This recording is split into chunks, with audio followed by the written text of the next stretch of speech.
ស្វាគមន៍មកកាន់ Vlog Explore ក្រុងបាត់ដំបងដើរលេងល្បែងមកម៉ា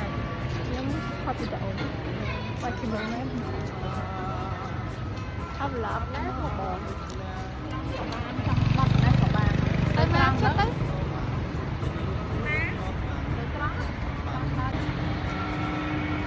ឥឡូវមក11ដំណើរពីសានហ្នឹងមាន plan ចេញមកម៉ោង8តែឥឡូវមក11ពេលដើរកាត់អញ្ចឹងដែលមានផ្ទាំងគំនូរអារម្មណ៍ដូចឆ្លងកាត់ទៅកាន់ពិភពសិល្បៈមួយថ្មីអញ្ចឹងហើយនេះជាហាងកាហ្វេដែលពួកខ្ញុំមាន plan នឹងមកហើយមកដល់នេះក៏មកតាម TikTok ដែរដោយចង់សាររបស់ថ្មីខ្ញុំបានក៏មកកាផតមច្ឆាដែលមានមច្ឆាលាយជាមួយនឹងអៃស្គ្រីមរសជាតិវ៉ានីឡា drink ហ្នឹងគឺ comment ពី barista ដ៏ស្រស់ស្អាតជា signature drink របស់ហាងហ្នឹងតលហ្មងអញ្ចឹងបើសិនអ្នកទាំងអស់គ្នាទៅកុំភ្លេចសាកផងណា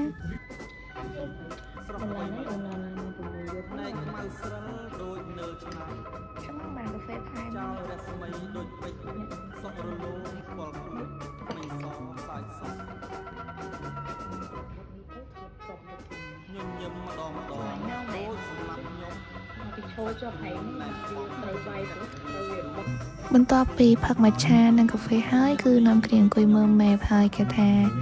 តើគួរទៅណាបន្តទៀតអ្នកសៀមរាបសុំហ៊ានទៅបាត់ដំបងម្ដងហើយដើរហត់មួយសន្ទុះទៅក៏នាំគ្នាបញ្ញាមីគៀវម្ដង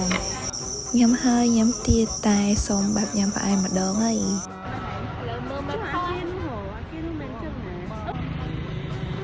ដោយសារតែមើល map ខុសទៅបាននាំគ្នាមកដល់សារមន្ទីរបាត់ដំបងដូចមែនតែមកមិនខុសហើយចុងក្រោយយើងក៏បានដល់គោលដៅហើយសម្រាប់អ្នកដែលនិយមអានប្រឡប់លោកមកដល់ទីនេះគឺដឹងតែត្រូវចិត្តហ្មង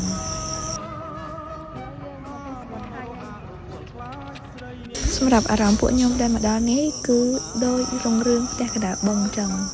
ទាំងអស់គ្នាធ្លាប់អានសភើហ្នឹងច្បាស់ជាដឹងព្រោះតែសំឡេងនោះលឺខ្លាំងពេកតែតែមានសូបាយចានច្បាស់ណាស់ថាឆ្មាមិនអាចធ្វើបាយចានបានទេឡើងទៅមើលសិនដោយសាររឿងដាច់ភាកត្រឹមហ្នឹងចឹងយើងត្រឡប់មកផ្ទះបានតិចតួចផ្ញើអ្នកផ្ទះហើយក៏នាំគ្នាត្រឡប់មកសៀមរាបវិញខ្ញុំធ្លាប់មានបំណងដើរ explore ទីក្រុងបែបនេះយូរហើយអរគុណបងទាំងពីរដែលគ្រប់គ្រងកំណត់ផ្លាយៗរបស់ខ្ញុំហើយលើកក្រោយទៀតគួរ explore ទៅណាទៀតណោះ